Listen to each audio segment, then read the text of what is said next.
नरसिंह अवतार हिंदू धर्म ग्रंथों के अनुसार भगवान विष्णु के 10 अवतारों में से चतुर्थ अवतार है, जो वैशाख में शुक्ल पक्ष की चतुर्दशी को अवतरित हुए।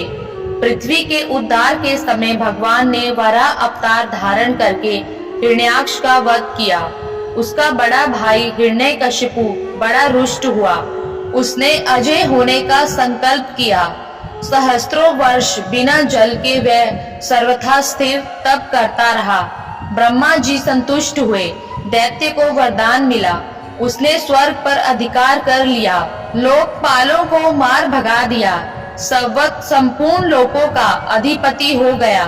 देवता निरुपाय थे, असुर को किसी प्रकार वे पराजित नहीं कर सकते थे। हिरण्यकशिपु के 4 पुत्र थे। एक दिन सहज जी अपने चारों पुत्रों में से सबसे छोटे प्रहलाद से पूछा, बेटा तुझे क्या अच्छा लगता है?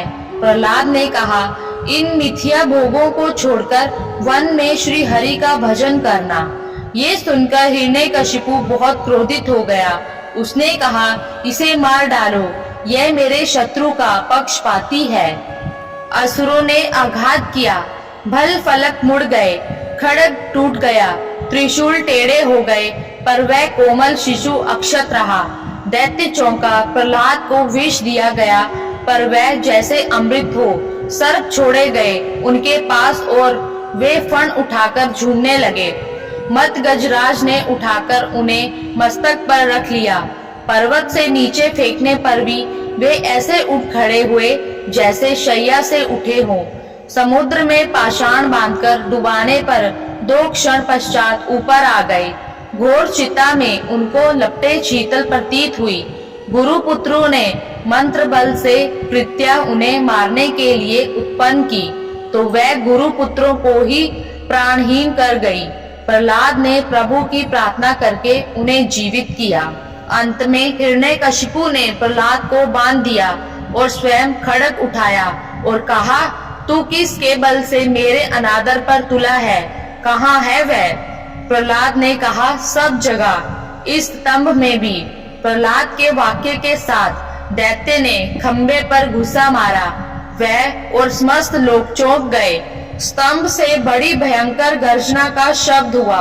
एक ही क्षण पश्चात दैत्य ने देखा, समस्त शरीर मनुष्य का और मुख सिंह का, बड़े बड़े नाखून एवं दांत, प्रज्वलित नेत्र, स्वर्णिम स्टाएं, बड़ी भीषण आकृति खंबे से प्रकट हुई। दैत्य के अनुचर झपटे और मारे गए। हिरण्यकशिपु को भगवान नरसिंह ने पकड़ लिया। मुझे ब्रह्मा जी ने वरदान दिया है, छटपटाते हुए दैत्य चिल्लाया, दिन में या रात में मैं नहीं मरूंगा। कोई देव, दैत्य, मानव, पशु मुझे नहीं मार सकेगा। भवन में या बाहर मेरी मृत्यु नहीं होगी।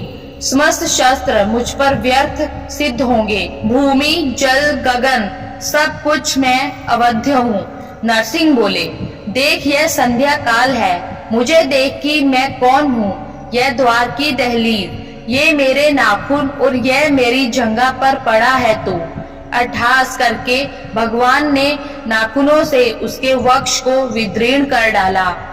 वह उग्र रूप देखकर देवता डर गए। ब्रह्मा जी अवस्त्र हो गए। महालक्ष्मी जी दूर से लौट आई, पर प्रहलाद, वे तो प्रभु के वर प्राप्त पुत्र थे, उन्होंने स्तुति की। भगवान नरसिंह ने गोद में उठाकर उन्हें बैठा लिया और स्नेह करने लगे।